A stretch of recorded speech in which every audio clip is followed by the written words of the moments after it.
예, 새날 만에 아주 특별한 인터뷰. 자, 오랜만에 나오시네요. 정동영 의원 나오셨습니다. 어서 오십시오. 네, 안녕하세요. 정동영입니다. 명불허전. 국회에서 뵐 때마다요. 야, 정동영은 정동영이구나. 아이고, 별 말씀이에요. 그게 관록이라는 게 이게 여러 가지 상황들을 종합적으로 딱 놓고 뭔가 나오는 다 아웃풋이 있잖아요. 남들과 다릅니다, 역시. 아이고, 과찬이시고요. 참 정치를 잘못해서 나라가 이 지경이 된 걸 참 송구스럽게 생각합니다. 정동영 의원이 있으니까 있는 티가 나더라고요. 왜? 없으면 없는 티 안 나거든요. 있는 티가 나더라고요. 아, 저분이 저래서 국회에 들어오셨구나. 역시 이런 새날에 생각이 나오기를 잘했네요. 그러니까 아니요, 잘하는 건 잘했다고 말씀드려야죠. 예. 요즘 정말 잘하고 계시고요. 자, 지금 민주당 내란 극복 특위 외환 유치제 조사단장이시죠. 예. 또 제일 큰 것 맡으셨어요, 보면. 근데 좀 답답합니다. 왜냐하면 이 정황 증거는 차고 넘치는데 이제 그 확실한 내부 고발자가 있어야 이게 확인이 되는 건데, 그리고 또 특검 수사가 진행이 되면 아마 나올 겁니다. 그게 아마 그런 거 아니에요? 이게 외환 유치제 조사단이 생긴 이유가 특검을 끌어내기 위한 용도일 수도 있잖아요. 그렇죠. 특검이 출범해도 시간적으로 보면은 이제 한 달 어간 걸릴 테니까, 그러면 이미 윤석열 기소, 다른 사람 이미 기소됐고요. 그래서 기소된 사건을 뒤치다거리 하는 것밖에 없기 때문에 나머지는 이제 인지를 통해서 이제 외환죄에 관한 사항 이런 것들은 이제 새롭게 수사가 되겠죠. 예. 추가 기소가 될 수 있습니다. 근데 그대 이것뿐만 아니라 요소요소에서 우리 의원님께서 정말 잘하고 계신다고 많은 분들이 농협 301-0342-1456-11로 후원을 보내주실 거라고 저는 믿습니다. 잘하겠습니다. 네. 그리고 채팅창 상단에는 정동영 TV 바로 가기가 있다는 말씀도 드리겠습니다. 자, 일단은 어제가 큰 이벤트가 하나 있었잖아요. 윤석열의 헌법재판소 출석. 어떻게 보셨습니까? 골목대장도 그렇게는 안 할 것 같아요. 반란의 수괴면 동서양의 역사에서 일단 반란이 실패하면 목을 내놓는 것이, 그럼요. 네. 그것이 상례입니다. 지금까지 우리가 봐왔던. 이회창 총재 생각이 납니다. 전에 불법 그 차떼기 자금 이제 검찰에 출석하잖아요. 모든 잘못은 나에게 있다. 나를 처벌해 주시오. 최소한 그런 정도는 돼야 되지 않을까요? 어제 보니까 다 내가 안 시켰다. 이건 좀 표현이 좀 어려울 수 있는데 미중유의 사건이라고 생각해요. 그 나와가지고 윤석열의 행위 자체가. 그러니까 깜냥이라는 말이 있는데 사실은 저는 이제 제가 들은 얘기입니다만 그 모친께서 대통령을 나온다고 하니까 아들이지만 사랑하는 아들이지만 너 같은 사람이 대통령이 되면 나라가 망한다. 그런 얘기를 했단 얘기를 전해 들은 적이 있는데 정말 그렇다면 그 모친께서는 훌륭한 분이라고 생각합니다. 근데 그분은 아직 안 돌아가신 걸로 알고 있는데. 병원에 계시다고 들었습니다. 야. 근데 그런 얘기 하셨어요. 이 계엄은 윤석열이 그런 그림을 그릴 머리가 못 된다. 김건희 작품일 수도 있다. 이런 얘기 하셨습니다. 언론에서. 맞습니다. 사실은 지금 팔다리만 드러난 거거든요. 네. 그러니까 수방사령관, 특전사령관, 방첩사령관 다 이 전투부대 사령관이잖아요. 이제 한 대개 2개 중대씩 파견했는데요. 한 700명, 300명, 400명씩 각 부대에서 해서 국회와 선관위 1,500명 가량 집어넣었는데, 그리고 이제 그 지시를 한 사람이 김용현 국방장관이고 작전사령관인 셈이죠. 네. 그러니까 실제 나가서 국회를 침탈하고 선관위를 침탈한 그 작전 계획은 공개가 됐는데, 이제 지금 꼭꼭 숨어라 머리카락 보일라 해서 머리카락이 하나 들킨 게 국가 비상 입법 기구 예산을 편성하라. 그게 이제 그날 밤 내란숙의 윤석열이 최상목 대행에게 당시 부총리에게 전달한 문서란 말이에요. 예. A4 용지에 기획재정부 장관이라고 딱 큰 글씨로 써져 있고, 소위 그들이 말하는 쪽지. 쪽지가 아니라 문건이죠. 그런데 국가 비상 입법 기구의 예산을 편성하라는 건 국가 입법 비상입법기구가 이미 기획이 돼 있다는 얘기죠. 예. 어떻게 보면 적극적으로 생각하면은 비상입법기구 명단도 작성돼 있을 가능성이 있습니다. 그러니까 72년 10월 17일 친위 쿠데타 그리고 79년 12.12 이후에 설치했던 국가보위 입법회의 이 두 가지가 이제 윤석열 팀이 참고했던 텍스트 네. 교과서잖아요. 네. 근데 전두환의 그 정권 창탈 쿠데타였을 때 앞장 세운 전위 기구가 국가보위 입법회의 예. 81명으로 구성했습니다. 거기에 야당 국회의원도 5명 넣었어요. 신민당 5명, 공화당 5명, 유정회 그 대통령이 그때는 국회의원을 임명하는 네. 3분의 1은 임명하거든요. 그중에 5명 전직 정치인 5명에서 20명의 정치인을 포함해서 81명 종교계, 여성계, 문화계, 학계, 법조계, 뭐 노동계 등등해서 81명으로 입법회의를 만들어 가지고 악법을 양산했죠. 100한 4, 50건의 네. 악법을 양산했는데 박정희는 그때 비상국무회의를 통해서 막 법을 찍어냈고요. 그러면 이제 이 국가비상입법기구를 기획한 머리가 있을 건 아니겠습니까? 근데 현재 나와서 답변하는 윤석열의 머리로 그런 비상입법기구와 필연적으로 아마 개헌안도 만들었을 겁니다. 골기역을 어떻게 권력 체계를 가지고 갈 것인지 등등 이런 큰 플래닝, 큰 그림, 기획자가 있는 거죠. 그래서 이제 또 이제 사령탑이 하나냐, 투톱이냐, 완톱이냐 하는 문제가 있죠. 그러니까 현재로 봐서는 이제 V1만 나와 있는데 V0로 불리우던 이제 김건희 씨가 투톱에 들어가느냐 안 들어가느냐 이것이 이제 특검이 파헤쳐야 할 과제 중에 하나고 예. 그다음에 기획사령탑은 누구였겠느냐. 지금 이제 추정컨대는 국가안보실이 동원됐을 것이다. 왜냐하면 그 또 머리카락이 하나 보인 게 뭐냐면 국가안보실이 결정적인 순간에 옆에 있었어요. 뭐냐면은 12월 4일 1시 20분경에 그러니까 내란숙의 윤석열에게는 절체절명의 시간이에요. 국회가 1시에 비상계엄 해제 결의를 통과시켰단 말이죠. 예. 그러니까 아주 비상한 시간이에요. 그 국방 합참 지휘통제실에 누구누구 있었느냐. 윤석열, 김용현, 박안수 그다음에 국가안보실 2차장 김태효. 인성환 인성환. 투스타. 그다음에 국방비서관 최종옥. 그 5명 중에 2사람이 국가안보실 소속이에요. 그 2사람이요. 그러면 국가안보실이 동원됐다는 얘기죠. 그런데 예. 국가안보실의 사실상 총 책임자 실장인데 실장은 지금 윤석열 2년 반 동안에 4명째 바뀌었어요. 첫 번째 네. 김성한 초등학교 동창생인가 뭐 그러죠. 고등학교 동창 김성한 고대 교수였고 두 번째가 조태용 네. 지금 국정원장. 네. 이제 세 번째가 장호진 네. 지금 안보 특보로 바꿨죠. 그러니까 경호처장 김용현을 국방부 장관으로 보내서 비상계엄을 실행시키기 위해서 경호처장을 국방부 장관으로 보내려니까 신원식을 어디로 치워야 되잖아요. 예. 그래서 이제 신원식을 안보실장으로. 안보실장으로 오면서 장호진을 안보특보로 보낸 거죠. 그러니까 그 쿠데타의 버튼을 누른 시점은 작년 8월 12일이라고 봐야 되죠. 경호처장을 국방장관에 앉힌 거. 그리고 이제 9월 6일 날 정식으로 취임을 합니다만 그때 이미 이제 버튼은 눌러졌다고 보는데 그러면 이 안보실장을 1, 2, 3, 4 4명을 바꾸는 동안에 꼼짝 않고 안보실 2차장, 3차장도 계속 바꿔요. 실장도 바꿔요. 움직이지 않고 안보실을 통제하는 사령탑이 있습니다.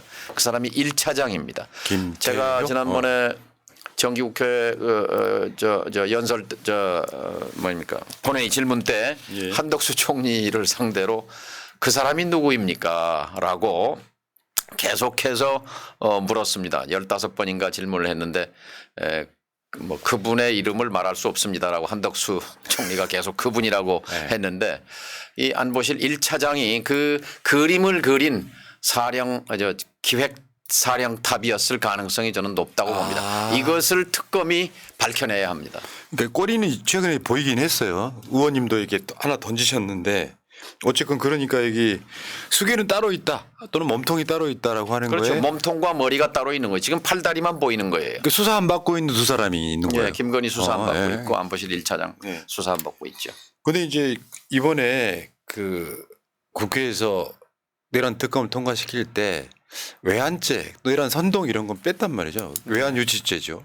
예. 근데 요거에 대한 사실 우려가 이렇게 통과는 됐어요. 일단은 뭐 거부권 행사를 할지 안 할지 모르겠지만 여기 우려가 좀 국힘의 동의를 국힘의 그 입장 변화를 촉구하기 위해서 국힘이 요구하는 것을 받은 겁니다. 국힘이 세 가지를 요구했어요. 중점적으로 하나는 선전선동죄를 빼달라 하는 거였고 외환죄를 빼달라는 거였고 선전선동죄는 이제 뭐 의원들 보호하려는 네. 차원이고 외환죄는 아마 국가안보실 대통령실을 보호하려는 것일 것이고 또 하나가 이제 인지수사 부분을 빼달라 수사 대상에서. 그게 제일 인지수사. 핵심이었는데 알고 보면. 예. 그래서 두 개를 들어준 겁니다.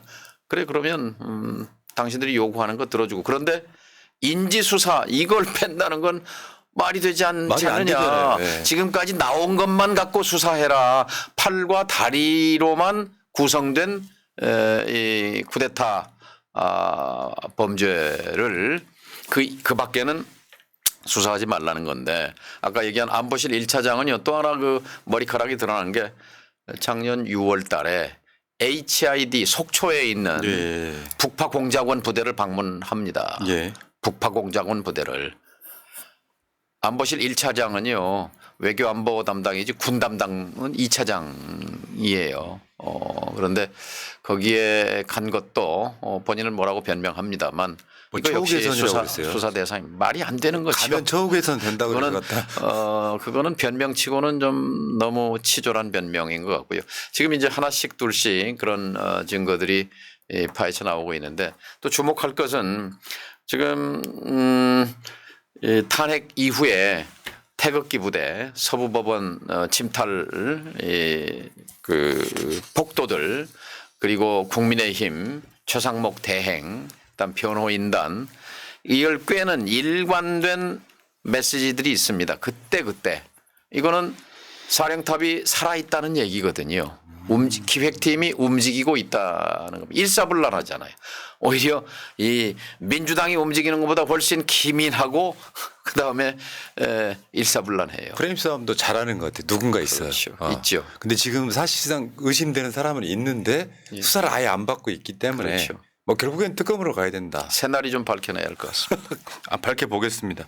그러니까 지금 이게 그 김태효가 관련해서 필립 골드버그 주한 미국 대사한테 계엄령 선포가 불가피했다 이렇게 했고 그다음에 그 전에 아까 말씀하신 HID 그 부대에서 대통령실로 아예 들어온 사람도 하나 있었다는 보도가 있었고 예, 거기에. 그다음에 그 안보실 핵심 관계자가 들어온 사람들을 지난 6월 달에 방문했다 이런 것도 있으면 예. 그 사람들이 이제 그 드론이라든지 뭐 풍선이라든지 하는 것들이 외환 유치죄 핵심 중에 하나잖아요. 예. 요걸 이제 실행했을 가능성이 매우 높다. 이거 그렇죠. 말씀하시는 거예요. 예. 그러니까 합참의 지휘 통제를 받는 부대가 드론 사령부입니다. 네. 근데 합참을 패스한 거죠. 그리고 직접 대통령 안보실과 거래한 겁니다. 안보실에서 출장 가고 거기 가고 또 드론 사령부에서 안보실에 와서 한번 보고하고 뭐라고 둘러붙입니다만은 이건 역시 또 하나 화재가 났잖아요. 컨테이너 창고에서. 네. 그것도 석연치 우연히. 않습니다. 그래서 생각해 보면요. 10월 3일, 10월 9일, 10월 10일 세 차례 그리고 10월 11일 네 차례에 걸쳐서 세 번은 성공했어요. 한 번은 갖다 떨어졌고 두 번이 돌아왔는데 드론을 무인기를 평양 상공에 띄워서 거기서 대량으로 삐라를 뿌리는 거거든요. 전단을. 이거는 6.25 이후에 처음 있는 일입니다. 이거는 명백히 정전협정 위반이죠. 그리고 그런 비행체를 직접 보낸 것은 이게 처음입니다. 10월 3일, 10월 9일, 10월 10일이고 그리고 10월 11일 날 김여정이 이런 발표를 합니다. 윤석열 패당이 궁지에 몰리니까 궁지를 벗어나기 위해서 비상 탈출을 시도하고 있는 것으로 보인다. 그러니까 북은 사실 이 윤석열 정권의 행태를 보면서 계속 우리보다 더 핵심을 꿰뚫고 있었다고 봅니다. 그래서 안 움직인 거죠. 아니 평양 상공에 무인기가 떠서 전단을 뿌리는데 지도자를 비난하는 전단을 뿌리는데 꼼짝 않고 움직이지 않았다는 것. 이제 비상탈출을 시도한다고 하면서 가만 안 있겠다고 이제 엄포를 놨는데 바로 그날 또 무인기를 보냅니다. 근데 그 무인기는 연천에 추락합니다. 네. 근데 이제 그거와 함께 진짜 소름 끼치는 일은 이게 이제 특검에서 밝혀내야 할 겁니다. 11월 28일 11월 달에 오물풍선이 두 차례 옵니다. 11월 18일과 11월 28일 두 번 오는데요. 다른 때에 비해서 줄었어요. 왜냐하면 전단을 보내는 게 줄었어요. 11월이 되면서 바람이 북서풍으로 바뀝니다. 저쪽에 내려오는 바람. 그렇죠. 네. 북서풍이 부니까 전단을 올려보낼래도 이게 잘 안 가는 거예요. 그래서 전단이 3번밖에 못 갑니다. 3번 가니까 오물풍선이 2번밖에 안 온 거예요. 그래서 11월 28일 두 번째 왔을 때 전체로는 32번째였는데 이 지휘통제실에 김용현이 내려가서 오물풍선이 떠오르는 그 부양 지점 원점 14군데를 원점 타격하라고 지시합니다. 국방장관이. 이것이 실행됐다면 그건 참호하죠. 전쟁에. 왜냐하면 이 DMZ 휴전선으로부터 서울이 40마일 60km밖에 안 됩니다. 장사정포 사거리 안에 있기 때문에 예. 남쪽에서 14군데 원점을 타격하면 선제 타격하면 당연히 대응할 거잖아요. 대응하면 수도권에 북의 장사정포가 불을 뿜었을 것이고 바로 전면전입니다. 그 위험성을 알기 때문에 합참의 판단은 이것은 전면전을 각오해야 하는 거다 해서 이행을 안 합니다. 근데 현재는 합참이 부인합니다. 김용현도 부인하고 그런 일 없었다고 말하는데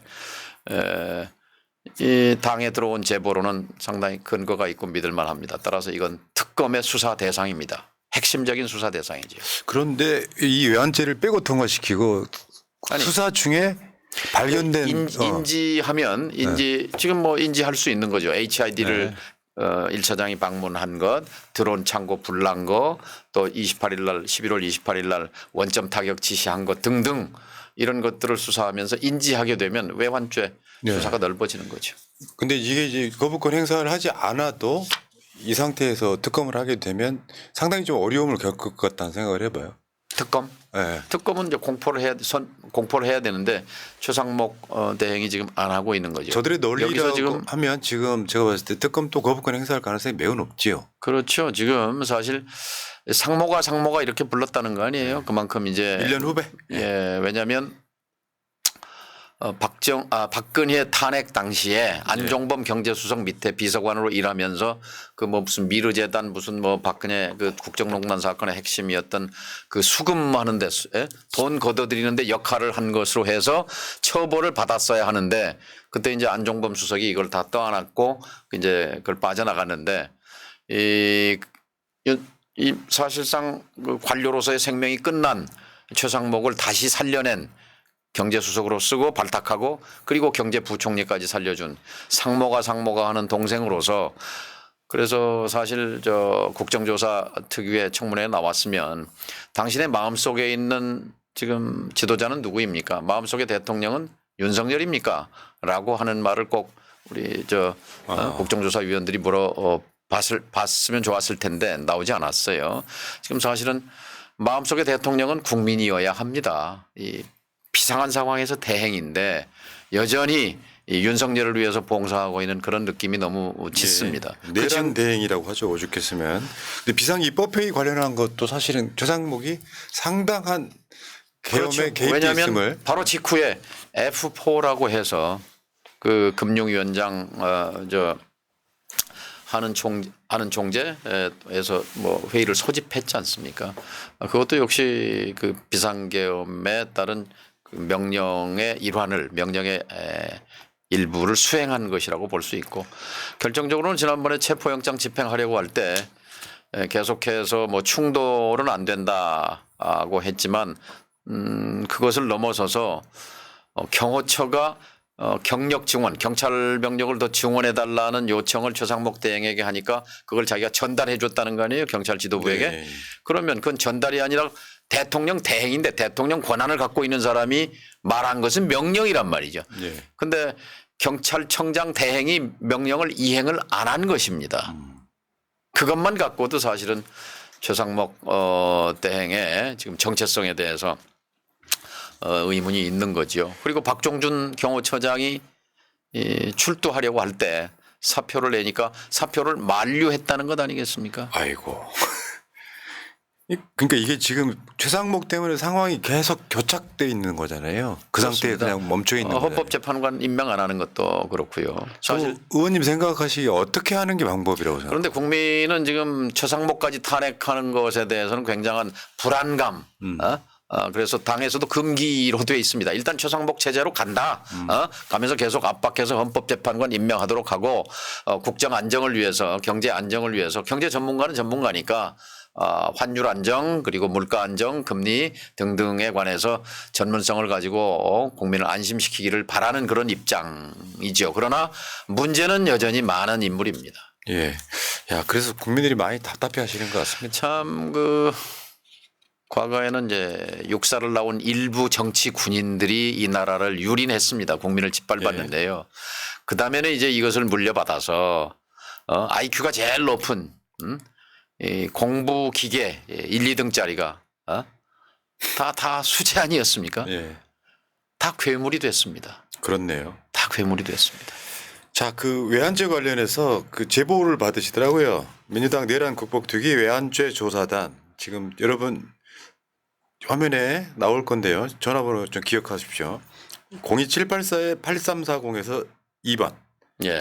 제보 메일은 CDY 피스 이게 이제 종동용 평화 이런 뜻일 거예요. 예. 다음net 이렇게 그 제보를 해주시면 좋겠습니다. 이게 관련돼 있는 뭐 군인들이라든지 예.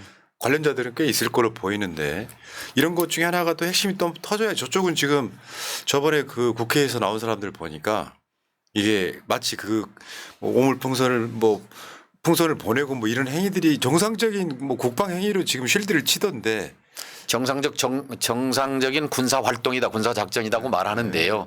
평양 상공에 무인기를 띄워서 전단을 뿌리는 게 정상적인 군사 활동입니까?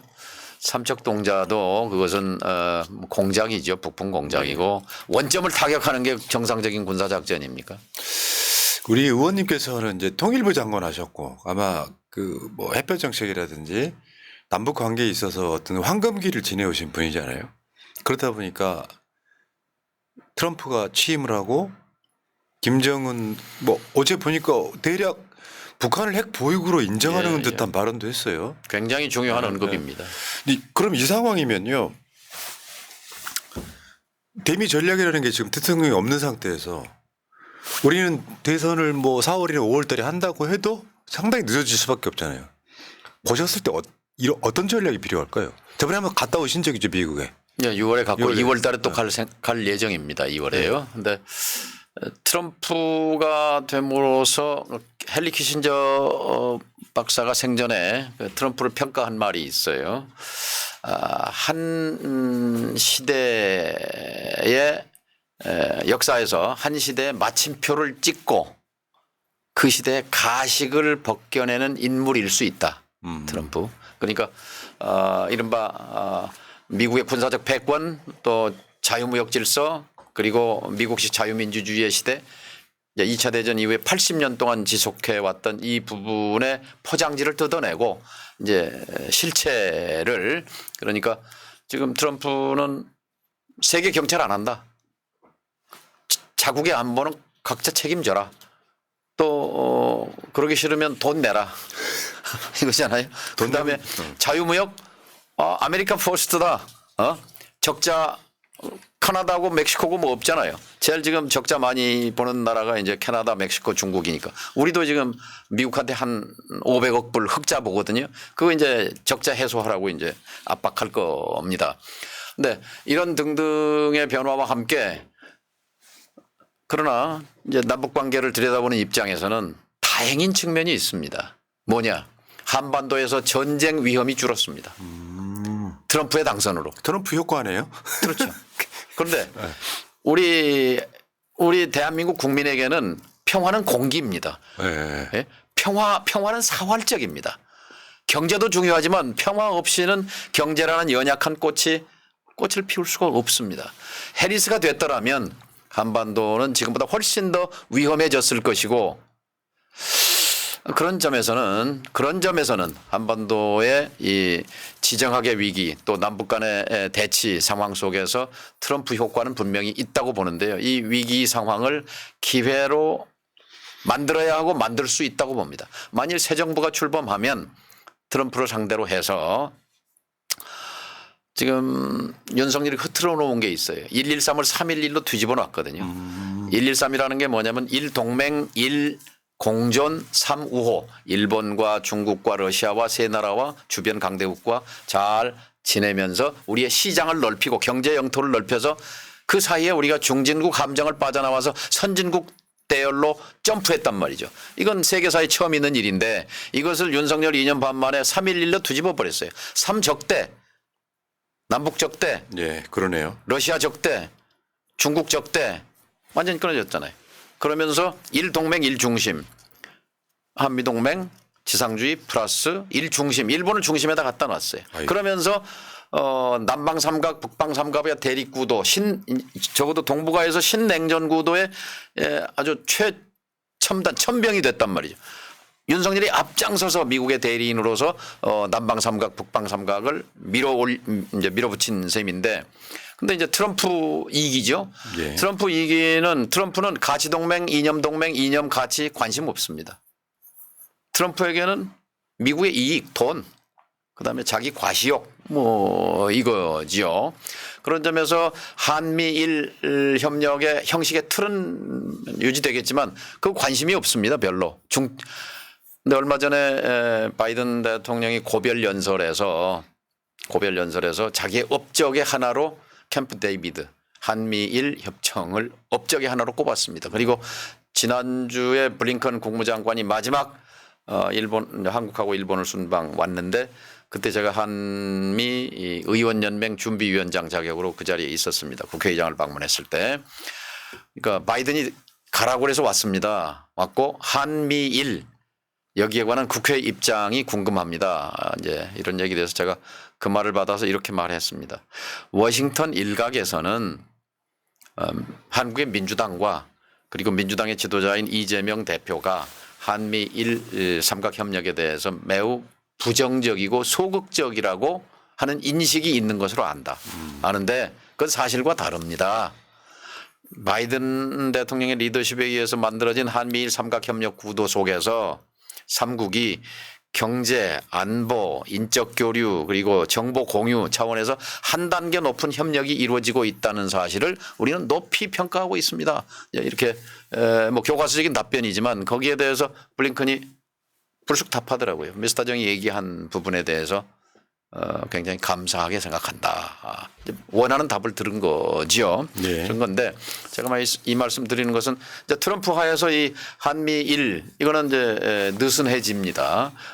이제 형식은 있지만 알맹이는 바뀌는 거죠. 또 동시에 북중러 삼각동맹으로 밀어붙였던 이 부분도 이완되는 거죠. 왜냐하면 트럼프는 이제 가자 휴전에 이어서 푸틴을 만나서 우크라이나 이제 종전 평화협정을 이끌어낼 것이고 시진핑을 만날 것이고 김정은을 만나게 될 것 아니겠습니까? 이것이 저는 기회라고 생각합니다. 이때 이제 남북관계 정상화와 함께 한중 관계를 관리하고 한러 관계를 관리하고 정상화하는 이런 기회로 삼아서 다시 3.11을 전복시켰던 윤석열 정권이 이걸 113으로 다시 복원시키는 것 이것이 새 정부의 할 일이라고 생각합니다. 예, 좋은 말씀이시네요. 진짜 이게 제가 초반에 말씀드린 것처럼 명불허전입니다. 그런데 오늘 시간은 인터뷰가 짧아요. 다음에 1시간 정도 잡고 이런 얘기 들으면 참 강의 듣는 느낌. 미안합니다. 아니요. 그게 들어갈 틈이 없어요. 콘텐츠가 막 쏟아져 나와서. 오늘도 보니까 외연지 하나만 갖고도 한 2시간, 3시간 얘기할 만한 거리가 되는 것 같습니다. 자, 왜냐하면 이게 우리 의원님을 또 못 뵌 지 오래돼서 한번 그냥 얼굴 한번 뵙자. 예. 인터뷰하면서 이런 느낌이었기 때문에 오늘은 짧은 인터뷰 이걸로 끝내도록 하겠습니다. 자, 다음에는요 무슨 얘기할 거냐면은 다음 나오실 때 조만간 잡을게요.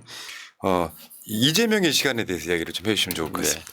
아마 미국 갔다 온 후가 될 것 같은데요. 미국 네. 갔다 와서 미국 얘기도 좀 해드리겠습니다. 알겠습니다. 감사합니다. 자, 의원님, 정동영 의원님, 역시 여러분들 보시기에, 야, 이분은 진짜 늙지도 않는구나.